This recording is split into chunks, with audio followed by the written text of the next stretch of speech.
I'm not standing in front of the screen. I am standing at the end of life. Listen me.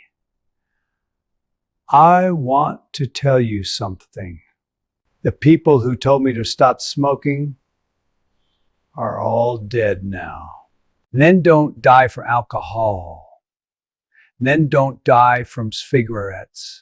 How men die, let me tell you before I die. First of all, man died due to silence.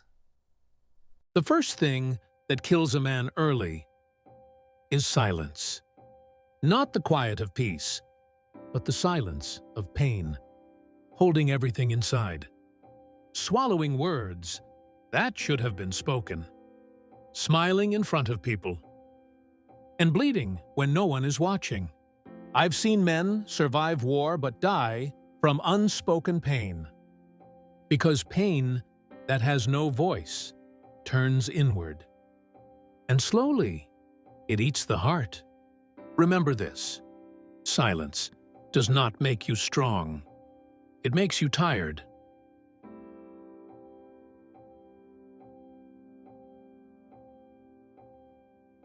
The second thing that shortens a man's life is anger. Not the loud anger that explodes, but the quiet anger that lives inside. The anger you carry to bed.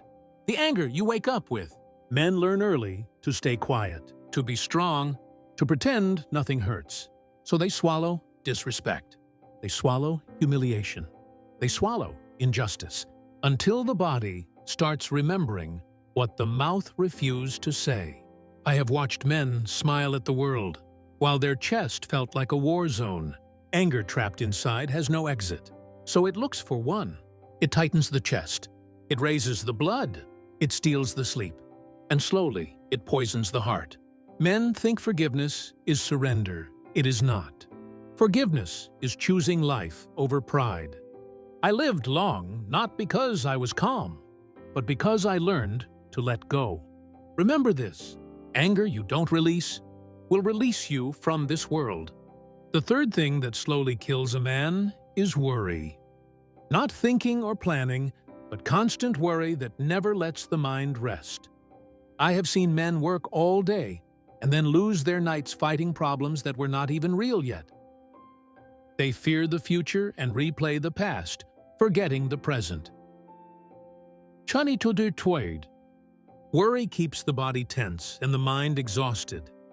Sleep becomes light, the heart stays restless, and peace slowly disappears. Most of the things we fear never happen, and the ones that do, we survive. Worry does not protect you. It only steals today. If you want to live long, learn to think clearly, plan wisely, and then let go. A calm mind is not weakness. It is strength. The fourth thing that shortens a man's life is living for approval. When a man measures his worth by other people's opinions, he slowly disappears.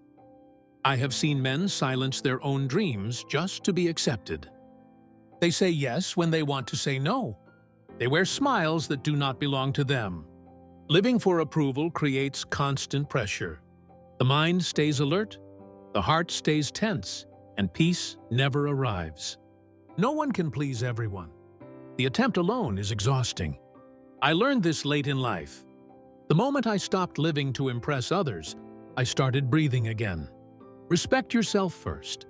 A man who belongs to himself lives longer than a man owned by opinions. The fifth thing that slowly shortens a man's life is forgetting gratitude. When a man stops appreciating what he has, nothing ever feels enough.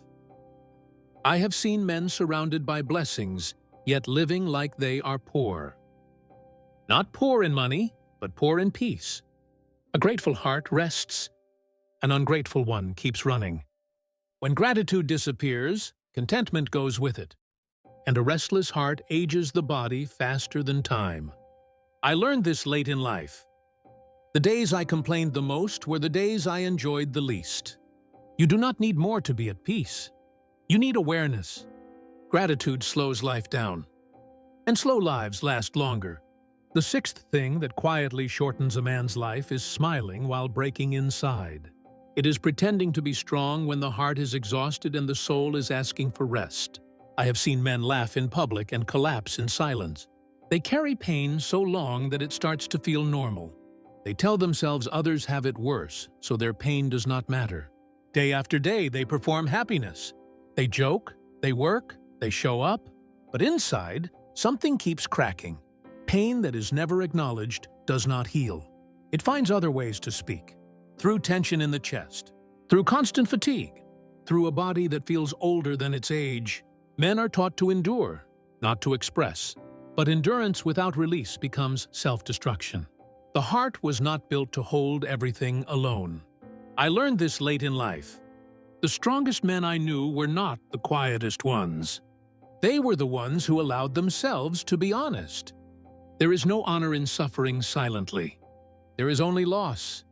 The moment a man stops pretending and allows himself to feel, his body begins to breathe again. The seventh thing that slowly shortens a man's life is refusing to change. It is clinging to who you were when life is asking you to become someone new. I have seen men fight time instead of learning from it. They hold on to old habits, old beliefs, and old wounds, even when those things no longer serve them. Change feels uncomfortable, so they call it dangerous. They choose familiarity over growth, even when familiarity is slowly killing them. The body changes, the world changes, life changes. But a man who refuses to change stays trapped in yesterday. Resistance creates constant pressure.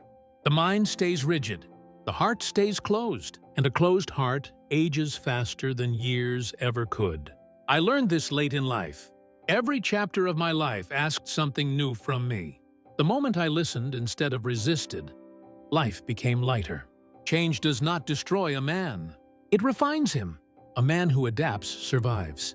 A man who evolves lives longer. The eighth and final thing that shortens a man's life is existing, not living. Waking up each day on repeat, breathing without purpose, moving without meaning. I have seen men live long years but never truly live a single day. They followed routines, met expectations, and waited for the right time that never came. They postponed joy. They delayed rest. They saved their dreams for later, not knowing later is never promised. Existing keeps the body alive. Living keeps the soul awake. When a man stops feeling wonder, curiosity, and gratitude, time begins to rush. Days blur together, years disappear, and life quietly slips away. I learned this near the end. Life does not ask for perfection. It asks for presence. Laugh while you can. Rest without guilt. Say what matters. Do what feels alive. Because a long life without living is still a short one, and a man who truly lives never really dies. Men don't die early because of alcohol or cigarettes alone. They die from silence, from anger they never released, from worry that never let them rest, from living for approval, from forgetting gratitude, from smiling while breaking inside, from refusing to change, and from existing instead of living.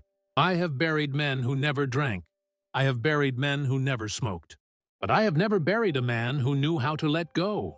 Life is not about being careful all the time. It is about being honest, with your pain, with your heart, with your time. If you want to live long, start living now. Speak what hurts. Forgive quickly. Rest deeply. Change when life asks, and choose meaning over fear. Because the real danger is not in the smoke you inhale. It is in the life you never allow yourself to live. That is what 100 years taught me.